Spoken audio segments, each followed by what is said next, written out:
Hello विद्यार्थी मित्रों, good morning. આજનો લેક્ચર શરૂ કરતા પહેલા દરેક વિદ્યાર્થી મિત્રો પોતપોતાની હાજરી પૂરી લેશે। વિદ્યાર્થી મિત્રો, આપ પોતપોતાની હાજરી પૂરી લો કે હું બોર્ડ ઉપર રાઇટિંગનું કામ કરી લઉં અને હાજરી પૂરાઈ જાય ત્યાર પછી તમે મારી સાથે આ ઉદાહરણ પણ લખવું હોય તો લખી શકો છો। તો વિદ્યાર્થી મિત્રો, તમે હાજરી પૂરી અને મારી સાથે ઉદાહરણ લખવા માંડો।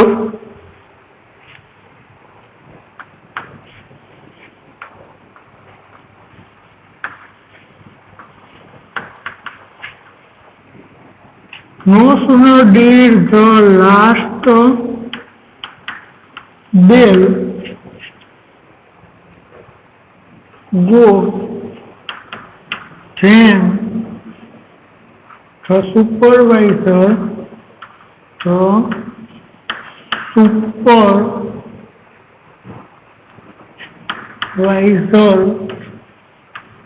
started collecting the answer books.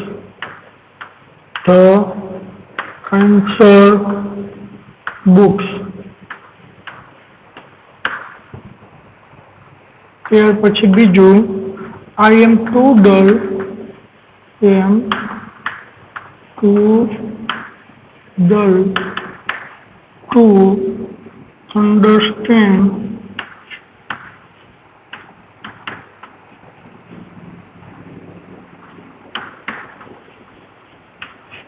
to understand your comment.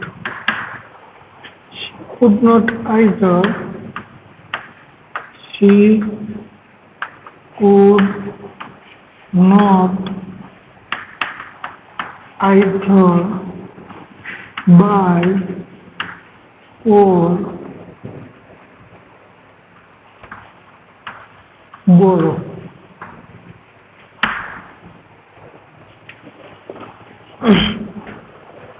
Ready વિદ્યાર્થી મિત્રો, હવે હું અપેક્ષા રાખું છું કે લગભગ દરેક વિદ્યાર્થી મિત્રોએ હાજરી પૂરી લીધી હશે। તો હવે આજના લેક્ચરની અંદર આપણે આગળ વધીએ। તો વિદ્યાર્થી મિત્રો, ટોપિકનું નામ છે સિલેક્ટ ફંક્શન, એટલે કે યોગ્ય ફંક્શન પસંદ કરો, અથવા તો એને કહી શકાય આઈડેન્ટિફાઈ ફંક્શનને ઓળખો। તો આ ટોપિક વિશે વિદ્યાર્થી મિત્રો આપણે આગળ અભ્યાસ કરી ચૂક્યા છીએ, ચલાવ્યું પણ છે, બરાબર।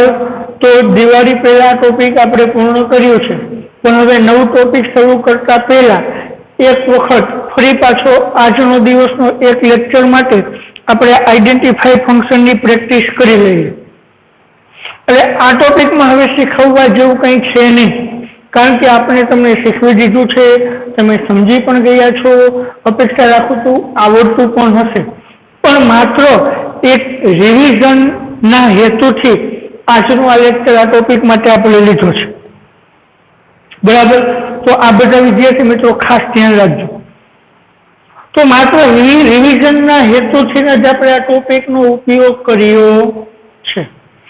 તો આપણને ખબર છે ફંક્શન એ ત્રણ રીતે પૂછાય છે, એમાં એક complete the sentence with function, તો એ આપણે પૂર્ણ કરી ચૂક્યા છીએ।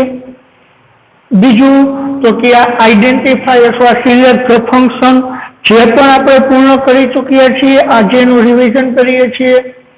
અને ત્રીજું કે રેકોગ્નાઇઝ અથવા તો રિસ્પોન્સ ધ ફંક્શન, જે આપણે વિકલ્પના સ્વરૂપમાં પૂછાય છે, તો એ આપણે અત્યારે ચલાવ્યું નથી। એનું કારણ કે જેની અંદર બોર્ડ વર્ક આપણે વધી જાય છે। તો જે તમારી પાસે લાઈવ ગ્રામર હોય અને તમે પ્રેક્ટિસ કરો તો ઝડપથી સરળતાથી બને। આમાં આખું બોર્ડ વર્ક વધી જાય છે, સમજાવવાનું એ ટોપિકમાં બહુ રહેતું નથી, કારણ કે એ રિસ્પોન્સ ધ ફંક્શન એટલે આ જ બધા ફંક્શન હશે, જેની અંદર આપણે 4 વાક્ય આપ્યા હોય તો એમાંથી એક વાક્ય આપણે પસંદ કરવાનું છે। તો આપણે એવો હેતુ રાખીએ છીએ વિદ્યાર્થી મિત્રો, એ સ્કૂલ ચાલુ થયા પછી એની પ્રેક્ટિસ કરીશું, અથવા તો ગ્રામર આપણી પાસે આવી જાય તો પછી તમારી પાસે ગ્રામર સામે લઈને બેસી અને આપણે એની પ્રેક્ટિસ કરીશું. એટલે કઈ નવીન વસ્તુ નથી, આપણે આગળ 11માં પણ શીખી ગયા છીએ, તો એ ટોપિક પણ આપણને આવડતો જોવો જોઈએ. અને ન સમજી તો પણ આ બે ટોપિકના આધારિત ટોપિક તમને આવડી જ જાય. તો હવે આના પ્રેક્ટિસ માટે આપણે આગળ વધીએ. તો એ પહેલા મેં તમને કીધું હતું, જ્યારે આપણે ફંક્શન ઓળખીએ, શું કરીએ? આપણે ફંક્શન ઓળખવાનું હોય ત્યારે ખાસ આપણને ફંક્શનનો અર્થ ખબર હોવી જોઈએ. તો પહેલું કામ મેં કીધું શું કરવાનું હતું, આપેલા ફંક્શનનું આપણે ગુજરાતી કરી અને એને સમજી લેવું કે શું ભાવાર્થ વ્યક્ત કરે છે. તો એમાં પહેલું છે કે એક્સપ્રેસિંગ હેબિટ્યુઅલ પાસ્ટ ટેન્સ, એટલે કે ભૂતકાળની ટેવ રજૂ કરે છે. એક્સપ્રેસિંગ ચોઇસ, એટલે કે પસંદગી રજૂ કરે છે. એક્સપ્રેસિંગ રિઝલ્ટ, એટલે કે પરિણામ રજૂ કરે છે. શોવિંગ ટાઈમ, એટલે કે સમય રજૂ કરવો. રેડી વિદ્યાર્થી મિત્રો? ભૂતકાળની ક્રિયા, પછી ચોઇસ એટલે કે પસંદગી રજૂ કરવી, એક્સપ્રેસિંગ રિઝલ્ટ એટલે કે પરિણામ રજૂ કરવું, શોવિંગ ટાઈમ એટલે કે સમય રજૂ કરવો. તો હવે આપણે ફંક્શનને ગુજરાતીમાં ભાવાર્થ સમજી લીધો. તો એ નીચે આપેલા આપણને 3 વાક્ય છે, તો એ 3 વાક્ય આપણે ઓળખવાનું છે કે ભાઈ આ કયા ફંક્શનનું વાક્ય છે. પહેલું વાક્ય છે તો આ વાક્યમાં કયું ફંક્શનનો ભાવ વ્યક્ત થાય છે એ આપણે ગોતવાનું છે. તો એ આપણે આગળ સમજી ચૂક્યા છીએ કે એ આપણને 2 રીતે આપણે ગોતી શકીએ. કયા 2 રીતે? તો કે એક તો વાક્યનું ગુજરાતી કરી અને એમના ભાવ ઉપરથી આપણે ગોતી શકીએ. શેના ઉપરથી? વાક્યના ભાવ ઉપરથી. બીજું કામ શું? તો કે ગ્રામરના યોગ્ય ટોપિકથી આપણે ગોતી શકીએ. શેના ઉપર? ગ્રામરના ટોપિક ઉપર. તો ગ્રામરના ટોપિક માટે આપણે કમ્પ્લીટ ધ સેન્ટેન્સ શીખી ગયા છીએ. તો કમ્પ્લીટ ધ સેન્ટેન્સની અંદર મેં તમને સમજાવ્યું હતું કે કેવા પ્રકારનું આપણે વાક્યની અંદર ફંક્શનનો ભાવ વ્યક્ત કરવો હોય તો એ ભાવ વ્યક્ત કરવા માટે કયા ગ્રામરના ટોપિકનો ઉપયોગ થાય છે આ આપણે શીખી ગયા. તો એના ઉપર આપણે ખ્યાલ આવી જાય. તો જોઈએ કઈ રીતે. તો પહેલા 3નો જવાબ ગોતી લેવાનો, લખવાનો પછી વિદ્યાર્થી મિત્રો ખાસ ધ્યાન રાખજો. પહેલા જે આપણે 3 વાક્ય આપેલા છે એ 3 વાક્યનો જવાબ આપણે વ્યવસ્થિત રીતે ગોતી લેવો. No sooner did the last bell go, જેવો જ એ છેલ્લો બેલ વાગ્યો કે then the supervisor started collecting the answers book, તરત જ સુપરવાઇઝરે છે આન્સર બુક એકઠું કરવાનું શરૂ કર્યું હતું. સમજાણું કહેવાનો? હવે આપણે પહેલો જ ખ્યાલ હોવો જોઈએ. નો સુનર ક્યારે વપરાય? નો સુનર ધેન એક ગ્રામેટિકલ ટોપિક છે. શું છે? નો સુનર ધેન એ એક ગ્રામેટિકલ ટોપિક છે. તો આ ગ્રામેટિકલ ટોપિક ક્યારે વપરાય? તો આપણે ખ્યાલ છે કે ભાઈ જ્યારે એક ક્રિયા પૂરી થાય એટલે પછી તરત જ બીજી ક્રિયા હોય. શું? એક ક્રિયા પૂરી થાય તરત જ બીજી ક્રિયા થાય, તો એવું દર્શાવવા માટે શું વપરાય છે? નો સુનર ધેન. તો એનો અર્થ ટૂંકમાં એવો થયો કે બીજી ક્રિયા ચાલુ કરી આના પછી, એટલે સમય દર્શાવે. તો ગુજરાતી ભાવાર્થ જો એટલે પણ ખબર પડી જાય સમય વ્યક્ત થયો. જેવો જ છેલ્લો બેલ વાગ્યો કે તરત જ તે સુપરવાઇઝરે આન્સર બુકો એકઠી કરવાનું શરૂ કર્યું હતું. તો ગુજરાતીમાં જોઈએ તો આપણે આમાં ભાવાર્થ કેવો મળ્યો? સમય દર્શાવવાનો. કેવો મળ્યો? સમય દર્શાવે. અને હવે અંગ્રેજીના ગ્રામરના ટોપિક ઉપર જોઈએ તો આપણે ખબર છે કે ભાઈ નો સુનર ધેન ક્યારે વપરાય? તો કે જ્યારે સમય દર્શાવવા માટે વપરાય. તો નો સુનર ધેન હે એટલે શું દર્શાવે? સમય. તો આની અંદર જવાબમાં શું આવ્યું? સમય. તો શોવિંગ ટાઈમ પેલામાં આવી ગયું. સમજાઈ ગયું? એવી રીતે બીજું, I am too dull to understand your comment. પેલા ગુજરાતી કહીને આપણે સમજીએ. આઈ એમ ટુ ડલ, હું પૂરતો નબળો છું. શેના પૂરતો? અન્ડરસ્ટેન્ડ એટલે સમજવું. યોર કમેન્ટ એટલે તે જે બોલ્યો, તે જે કોમેન્ટ કરી તે તારી કોમેન્ટ સમજવા પૂરતો હું નબળો છું. એટલે કહેવાનો અર્થ શું છે ગુજરાતી કરો તો, તારી કોમેન્ટ સમજવા માટે હું નબળો છું. એટલે કે હું તારી કોમેન્ટ સમજી શકતો નથી. શું કામ ન સમજી શકતો? તો કે હું નબળો.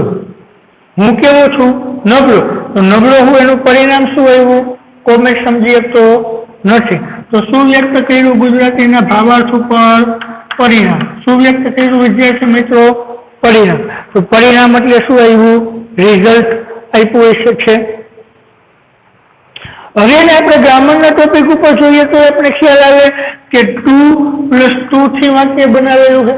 એટલે શું છે? ટુ વાળી વાક્ય રચના. તો આપણે ખ્યાલ છે કમ્પ્લીટ ધ સેન્ટેન્સ ની અંદર તો કે ટુ વાળી વાક્ય રચના આપણે ક્યારે બનાવીએ? કેવા પ્રકારનું ફંક્શન દર્શાવવું હોય તો એમાં ટુ વાળી વાક્ય રચના આવે. તો આપણે ખ્યાલ છે પરિણામ દર્શાવવા માટે આપણે શું વાપરીએ? ટુ વાળી વાક્ય રચના. તો ટુ છે એટલે પરિણામ જ દર્શાવતું હોય. તો આમાં શું આવ્યું? Number 2 expressing result.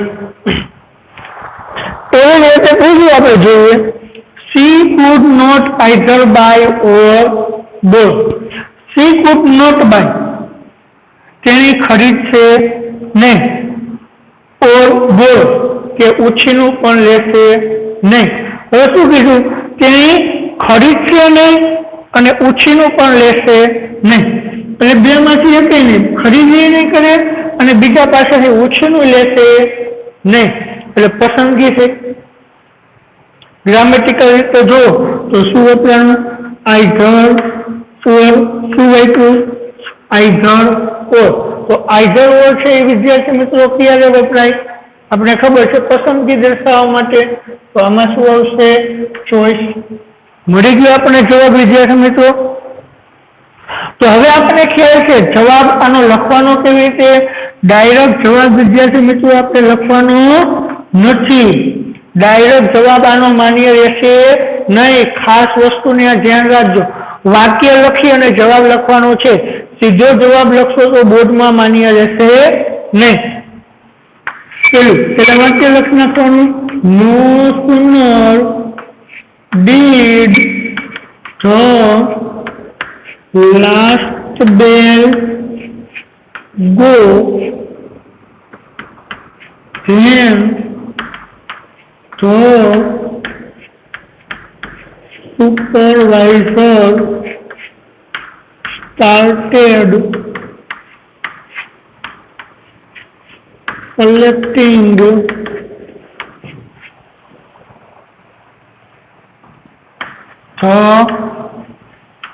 answer books. Ready? તો શું આવ્યો એનો જવાબ? આ રીતે પહેલા વાક્ય લખવાનું, એની નીચે આમ જવાબ લખવાનો. વાક્ય લખ્યા વગર સીધો જવાબ લખશો તો માન્ય રહેશે નહીં. ખાસ ધ્યાન રાખજો. શું એ જવાબ? Showing time. શું બતાવે છે? Showing time. તો ત્યાર પછી બીજું વાક્ય તમે એક લાઈન છોડી, લીટી છોડીને લખી શકો છો. મારે તો જગ્યાના ભાવના કારણે જોઈન્ટમાં લખું, તો તમે એક્ઝામમાં કે બુકમાં એક લીટી છોડીને લખી શકો છો એટલે વ્યવસ્થિત દેખાઈ જાય, અલગ પડે. I am too dull to understand your comment. તો શું છે? Two dull two. ટુ વાળી વાક્ય રચના એટલે રિઝલ્ટ. તો શોવિંગ આપ્યું કે એક્સપ્રેસિંગ? બે એક જ થાય.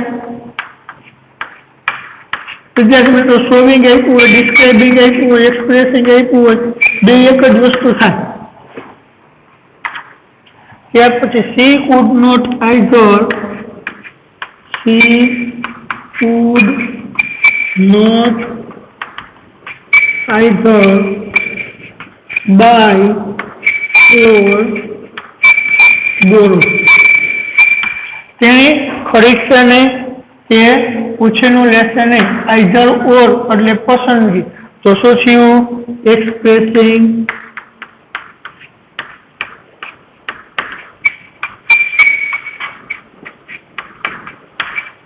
રેડી વિદ્યાર્થી મિત્રો?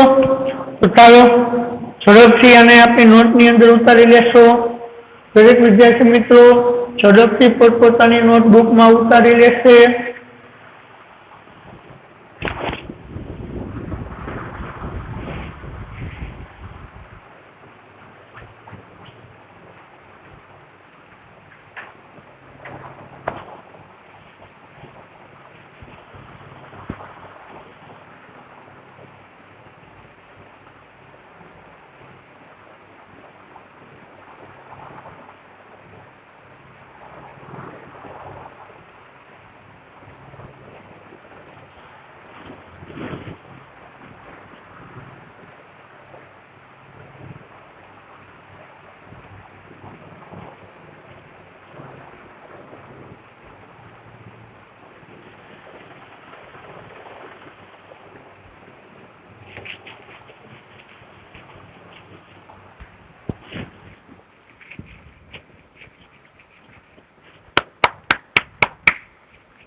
તો ચાલો વિદ્યાર્થી મિત્રો, હું અપેક્ષા રાખું છું કે લગભગ બધાને લખાઈ ગયું હોવું જોઈએ, અને બાકી હોય તો ઝડપથી આનો સ્ક્રીનશોટ પાડી લેશે વિદ્યાર્થી મિત્રો, જેથી કરીને આપણો ખોટો સમય બગડે નહીં.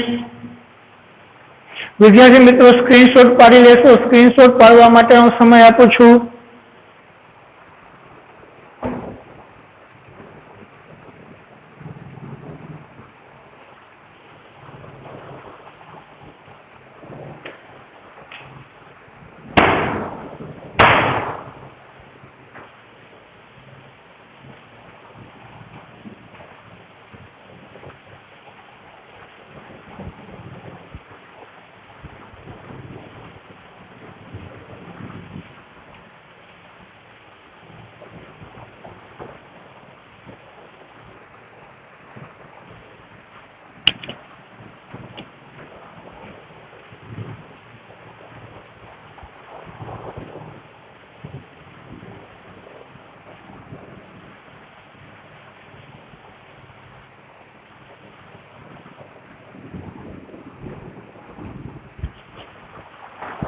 તો ચાલો વિદ્યાર્થી મિત્રો, એમના પછી આપણે બીજો પેરેગ્રાફ લખીએ.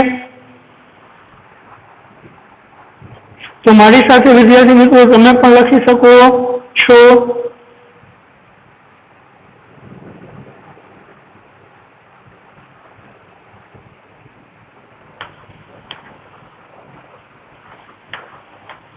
Showing palace. મારી સાથે તમે લખી શકો છો વિદ્યાર્થી મિત્રો. Showing contrast. Showing contrast. Showing comparison. Showing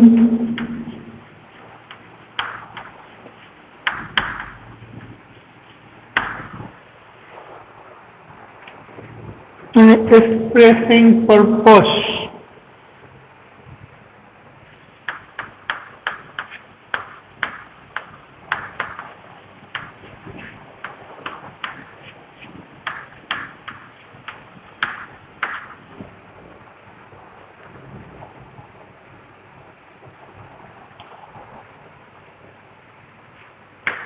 Sentence: John Milton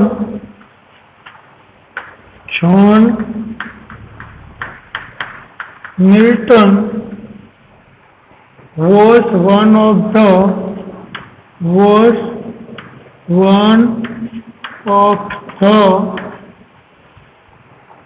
greatest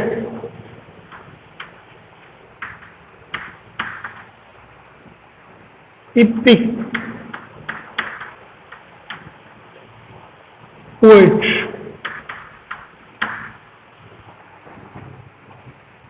ત્યાર પછી બીજું, in spite of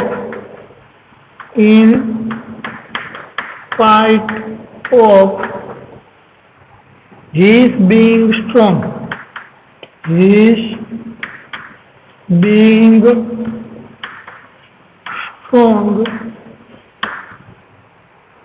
he cannot win the game. He cannot win the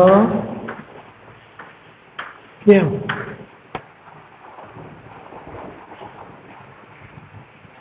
ત્યાર પછી ત્રીજું, my father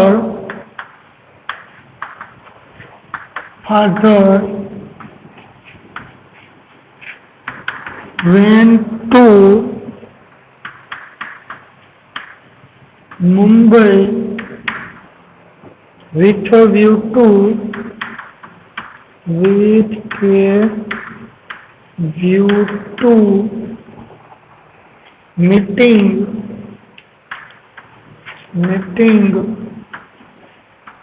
his business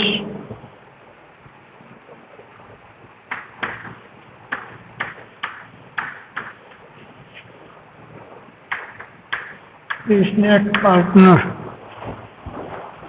ready વિદ્યાર્થી મિત્રો, આ આપણે બીજો પેરેગ્રાફ લખ્યો. કેટલામો? બીજો. જેમને હવે આપણે જવાબ સાથે લખીશું. તો એ પહેલા વિદ્યાર્થી મિત્રો, દરેક વિદ્યાર્થી મિત્રોનું અહીંયા ખાસ ધ્યાન લખશે. પછી પહેલા આપણે એને સમજી લઈએ, પછી આપણે એને લખશું. તો આ બીજો પેરેગ્રાફ છે. તો બીજા પેરેગ્રાફનો હવે આપણે જવાબ લખતા પહેલા શું કરીશું? પહેલા તો જે આપણે કાઉન્સમાં ફંક્શન આપેલા છે એ ફંક્શનને સમજીશું.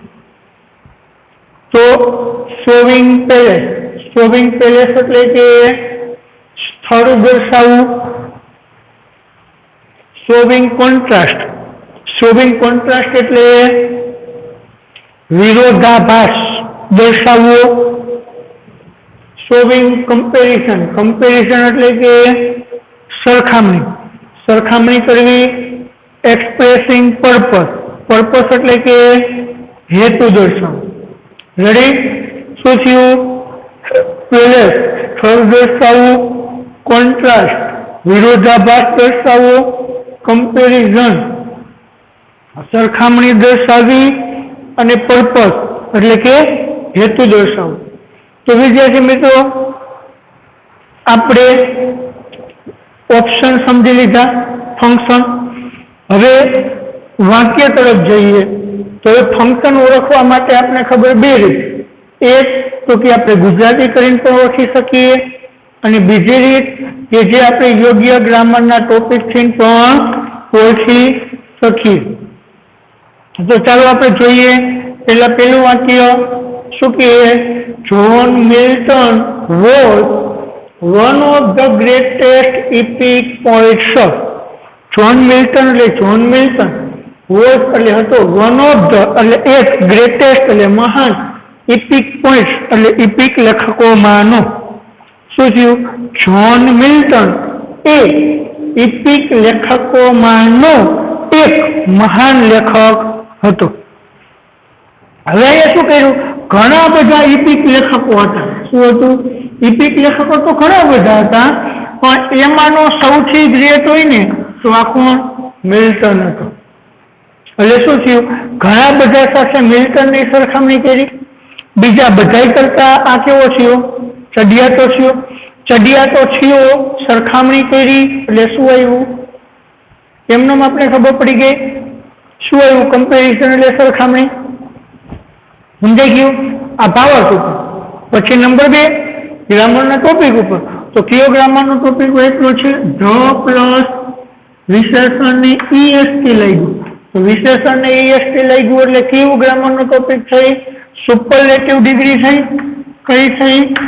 SD, superlative degree. તો ભાઈ ડિગ્રી શેના માટે વપરાય છે? સરખામણી કરવા માટે. તો ગ્રામરના ટોપિક ઉપર આપણે ખ્યાલ આવી ગયો. રેડી? તો આમાં શું આવશે? સરખામણી એટલે કમ્પેરિઝન.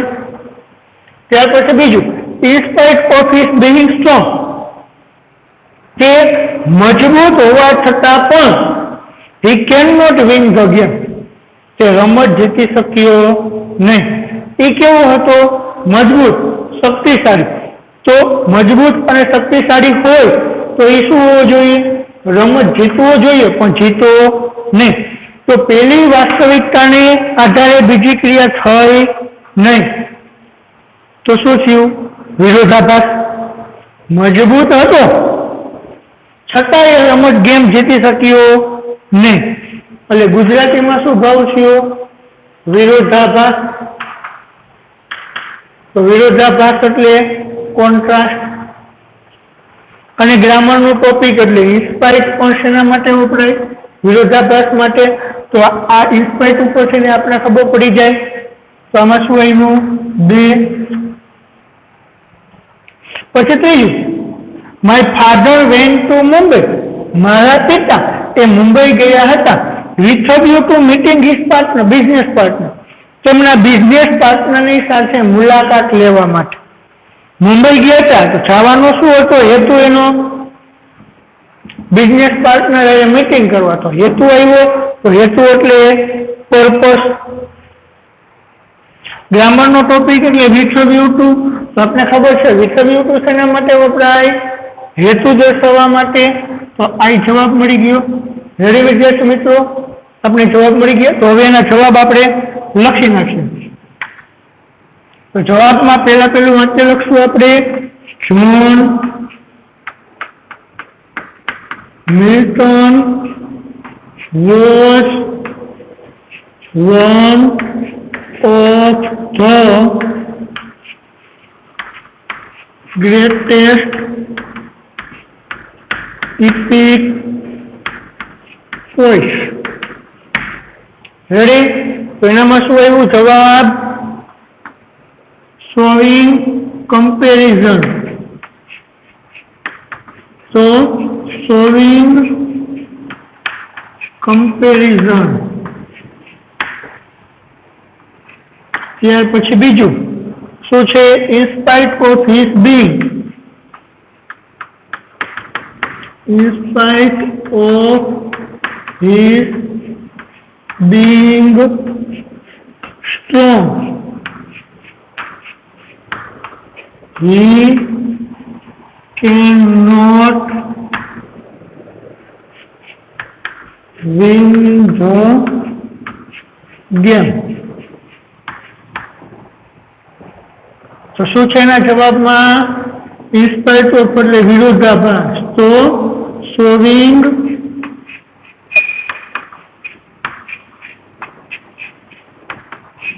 કોન્ટ્રાસ્ટ. ત્યાર પછી ત્રીજું શું છે? My father went to Mumbai, my father went to Mumbai with a view to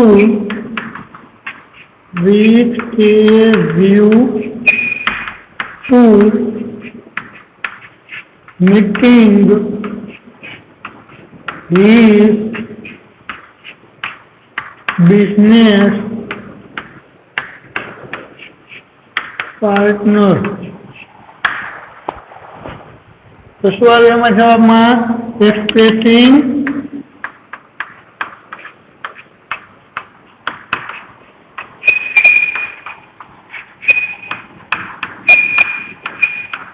ready વિદ્યાર્થી મિત્રો, સમજાઈ ગયું?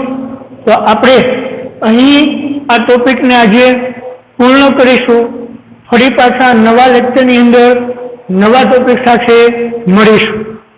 તો જતા પહેલા વિદ્યાર્થી મિત્રો ઝડપથી આપણી નોટની અંદર આને ઉતારી લેશું અને સ્ક્રીનશોટ પાડી લેશું. કારણ કે આપણે સમય થઈ ગયો છે એટલે વધુ સમય ન બગડે. તો વિદ્યાર્થી મિત્રો પહેલા સ્ક્રીનશોટ પાડી લેશે. એમનો સ્ક્રીનશોટ પાડવા માટેનો સમય આપું છું. ચલો વિદ્યાર્થી મિત્રો ઝડપથી સ્ક્રીનશોટ પાડી લેશે.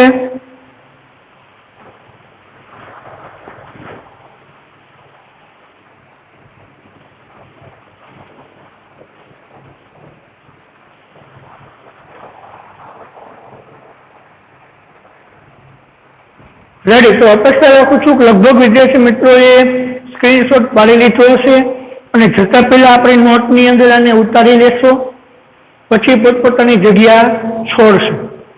તો આજનો લેક્ચર અને આપણા આજના આ ટોપિકને અહીં આપણે પૂર્ણ કરીએ છીએ. ફરી પાછા નવા લેક્ચરની અંદર નવા ટોપિક સાથે આપણે મળીશું. તો ત્યાં સુધી દરેક વિદ્યાર્થી મિત્રોને જય હિન્દ.